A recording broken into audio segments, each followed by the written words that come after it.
శ్రీ గురుభ్యో నమః. శ్రీమద్భాగవతమునకు మాస్టారు ప్రసాదించిన వివరణను చెప్పుకుంటూ ఉన్నాము.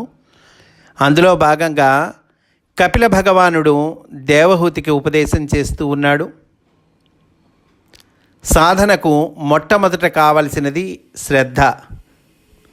నా యందలి భావము సత్వస్వరూపము కావలెను అంటున్నాడండి కపిల భగవానుడు. శ్రద్ధతో సత్యమైన భావముతో నా పాదములను సేవింపవలెను, నా కథలను వర్ణించుకొనుటయందు సంతోషము చెందవలెను, సర్వజీవులయందును నేనుంటినను సమబుద్ధి కలుగవలెను, ఎవరితోనూ శత్రుత్వము పుట్టరాదు, సాధనకు బ్రహ్మచర్యము ఆవశ్యకము. ఈ రకంగా కపిల భగవానుడు చెప్తూ ఉన్నారండి. మాస్టారు ప్రతి వాక్యానికి ఇందులో వివరణ ఇచ్చారండి. సరే చూద్దాం. సాధనకు మొట్టమొదట కావాల్సింది శ్రద్ధ అన్నాడు కదండి కపిల భగవానుడు. మాస్టర్ చెప్తున్నారు, ఆరంభించినప్పుడు సాధన ఎంత ఆదరముతో చేయునో అంతే ఆదరముతో 10, 20, 30 సంవత్సరముల తర్వాత కూడా చేయుచుండగలిగినచో దానిని శ్రద్ధ అందరు. ఆరంభ సూరత్వం మనకు తెలుసు.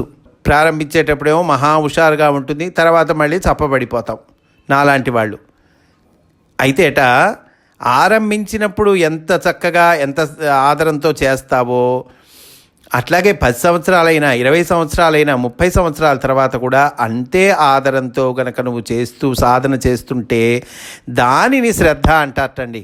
శ్రద్ధ అంటే చూడండి ఎంత చక్కగా చెప్పారో మాస్టారు. అప్పుడు దాన్ని శ్రద్ధ అంటారు. ఇట్లు చేయుట వలన ఫలితములకై ఎదురు చూడని వైరాగ్యము అప్రయత్నముగా సిద్ధించును. ఇట్లా చేయటం వల్ల ఏమొస్తుందండి అంటే గనక వైరాగ్యం సిద్ధిస్తుందట. ఆ వైరాగ్యం కూడా ఎట్లా సిద్ధిస్తుంది? అప్రయత్నముగా సిద్ధిస్తుంది. ఇంకా ఎటువంటి వైరాగ్యం అది? ఫలితములకై ఎదురు చూడని వైరాగ్యము. శ్రద్ధ తన స్వరూపమే అనియు దానిని ఎంతగా జీవుడు ఆరాధించునో అంతగా అతడు తన స్థితి చెందుననియు భగవద్గీతలో కృష్ణుడు చెప్పెను. మాస్టర్ చెప్తున్నారండి.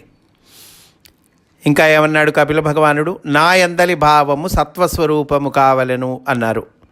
దానికి మాస్టర్ చెప్తున్నారు, భగవంతుడున్నాడని నమ్మువారు పలువురు ఉన్నారు.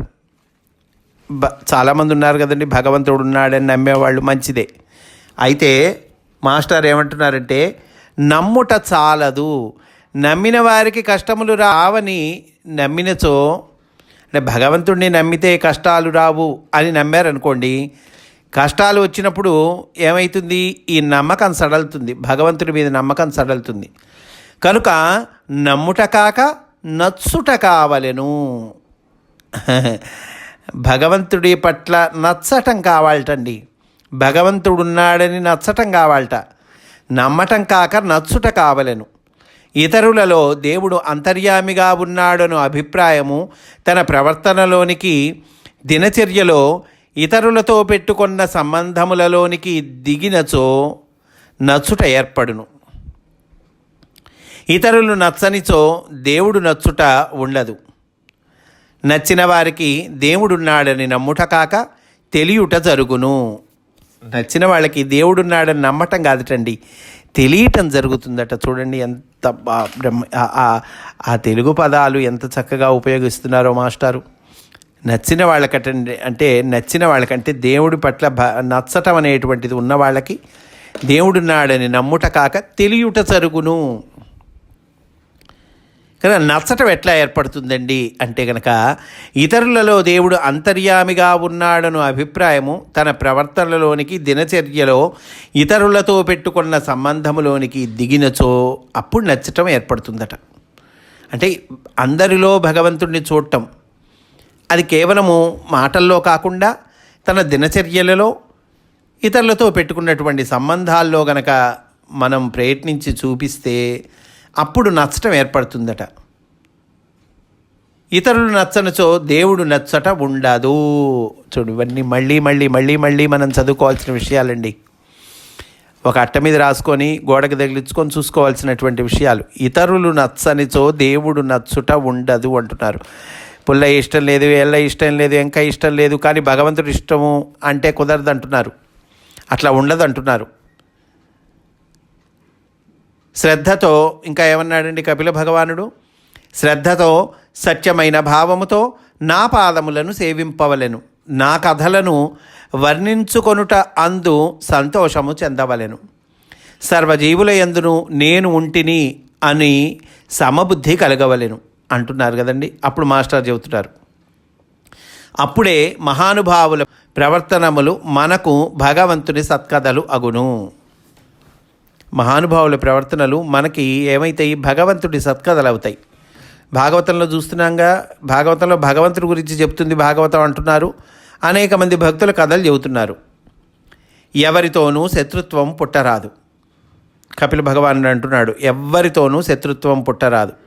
దానికి మాస్టర్ చెప్తున్నారు, మనము మంచిగా ఉండవచ్చును, కానీ ఇతరులు మన ఎడల శత్రుత్వము వహించినచో ఏమి చేయవలెను?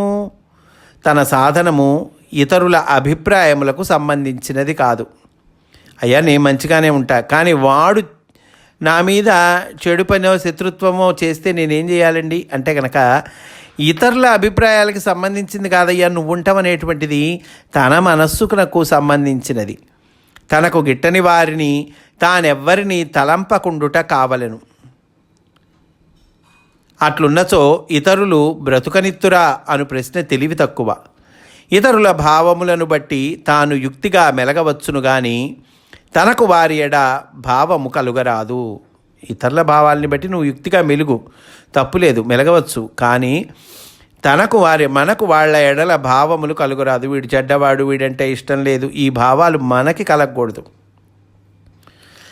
ఇంకా చెప్తున్నాడండి కపిల భగవానుడు, సాధనకు బ్రహ్మచర్య ఆవశ్యకము అంటున్నాడు. దానికి మాస్టర్ చెప్తున్నారు, అనగా పెండ్లి చేసుకొనరాదని కాదు. సాధనకు బ్రహ్మచర్య ఆవశ్యకమయ్యా అంటే పెళ్లి చేసుకోవద్దని కాదు. ఋషుల మార్గమును బట్టి సాధనము చిన్నతనమున ప్రారంభింపవలెను. బ్రహ్మచర్యాశ్రమమున సాధన పూర్తి కావలెను. ఆ కాలమున స్త్రీ కామమునకు అతీతుడుగా ఉండవలెను. స్త్రీలు పురుషుని యందు కామమునకు అతీతులుగా ఉండవలెను. అయినచో చిన్నప్పుడు సాధన చేయక మానిన వారు నడి వయస్సున వివాహమైన వెనుక సాధన చేయవలెనని బుద్ధి పుట్టినచో ఇక ఈ జన్మకు లాభము లేదా? తప్పక ఉన్నది. అయ్యా బ్రహ్మచర్యాశ్రమంలో సాధన చేసుకోవాలి, సాధనకు బ్రహ్మచర్యము ఆవశ్యకము అంటే బ్రహ్మచర్యాశ్రమంలో సాధన చేసుకోవాలి అంటున్నారు మాస్టారు. మళ్ళీ మాస్టారే చెబుతున్నారు, అయ్యా నాకు నడి వయస్సున బుద్ధి కలిగింది, వివాహం అయిన తర్వాత సాధన చేయాలని బుద్ధి పుట్టింది. అలా పుట్టినప్పుడు ఇంకా ఈ జన్మకు లాభము లేదా అంటే తప్పక ఉన్నది అంటున్నారు మాస్టారు. తన హద్దులలో స్త్రీ వాంఛయున్నవాడు గృహస్థాశ్రమ విధి నిర్వహణకై భార్య కోరిక ప్రకారము సంతానము కలిగించి తీరవలెను. దానిని మించి కామము మనస్సున ప్రాధాన్యము వహింపకుండుట కూడా బ్రహ్మచర్యమే. గృహస్థాశ్రమంలో కామము సంతానము కలగటం వరకు ఉండాలి. దానిని మించి ఆ కామం మనసులో ప్రాధాన్యం వహించిందనుకోండి, అది తప్పు. దానిని మించి కామము మనస్సున ప్రాధాన్యము వహింపకుండుట అది కూడా బ్రహ్మచర్యమేట. అట్లే ఒక వయస్సు తర్వాత భార్యాభర్తలు స్త్రీ పురుష వాంఛకు అతీతులై సహచరులై గృహస్థాశ్రమ విధులను నిర్వర్తించుట కూడా బ్రహ్మచర్యమే. కొందరు రామకృష్ణ పరమహంస మున్నగు మహనీయులు స్త్రీవాంఛను పూర్తిగా పరిహరించి వర్తించిరి. అట్టిది అందరకు తప్పనిసరియా కాదు. స్త్రీవాంఛ కలుగకుండుట వేరు, నియమించుకొనుట వేరు. అంటే స్త్రీవాంఛ కలగకపోవటం వేరు, నియమించుకోవటం వేరటండి. జీవ పరిణామమున కొన్ని జన్మలలో విశేష పరిణామము కలిగి స్త్రీ పురుష సంబంధము అక్కరలేని జన్మలుండును.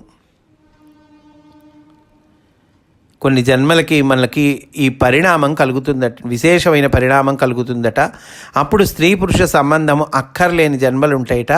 అట్టి జన్మ సిద్ధించినప్పుడు అప్రయత్నముగానే అతీతత్వము ఆజన్మముగా సిద్ధించును. దానిని చూచి మిగిలిన వారు నోరు నొక్కుకొని దానిని బ్రహ్మచర్యమనరాదు. మనస్సు బ్రహ్మయందు చెరించుట బ్రహ్మచర్యము. బ్రహ్మచర్యం అంటే ఏమిటయ్యా? మనస్సు బ్రహ్మనందు చెరించుట.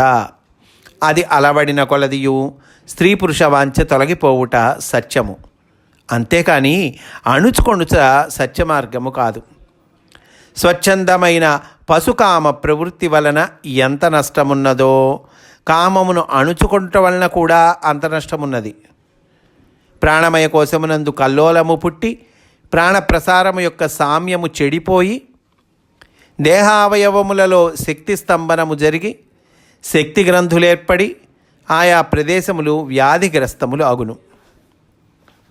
కామాన్ని అణుచుకుంటే ఏమవుతుంది? ప్రాణమయ కోశమందు కల్లోలం పుడుతుంది. ప్రాణ ప్రసారం యొక్క సామ్యం చెడిపోతుంది. దేహావయవములలో శక్తి స్తంభనం జరుగుతుంది. శక్తి గ్రంథులు ఏర్పడి ఆయా ప్రదేశములు వ్యాధిగ్రస్తులు అవుతాయి. తత్ఫలితముగా మానసిక వ్యాధి కానీ క్యాన్సర్ వ్యాధి కానీ కలుగును. సారాంశమేమనగా బ్రహ్మచర్యాశ్రమమునందు పూర్తిగా నిష్కామ జీవనము, గృహస్థాశ్రమమునందు సంతతి కొరకై సంయమముతో కూడిన కామ ప్రవృత్తి, అటుపైన కామమునకు అతీతమైన దాంపత్య సహజీవనము ఋషుల మార్గమునకు సరిపడును అంటున్నారు. అంటే సారాంశాన్ని మనకి మళ్ళీ ఒక్క వాక్యంలో చెప్పారండి. బ్రహ్మచర్యాశ్రమంలో ఎట్లా ఉండాలి? పూర్తిగా నిష్కామ జీవనం ఉండాలి. గృహస్థాశ్రమంలో ఎట్లా ఉండాలి? సంతతి కొరకై సంయమముతో కూడిన కామ ప్రవృత్తి ఉండాలి. అటుపైన ఏముండాలి? కామమునకు అతీతమైన దాంపత్య సహజీవనం ఉండాలి. ఇది ఋషుల మార్గమునకు సరిపడును అని అంటూ ఉన్నారండి. కపిల భగవానుడు చెప్పింది చాలా విస్తారంగా వివరిస్తూ ఉన్నారండి మాస్టారు. ఈరోజు ఇక్కడితో పూర్తి చేసుకుందాం. రేపు కూడా ఇదే అంశంలోని విశేషాలను చెప్పుకుందాము అని సవినయంగా మనవి చేసుకుంటూ స్వస్తి. వాసుదేవ.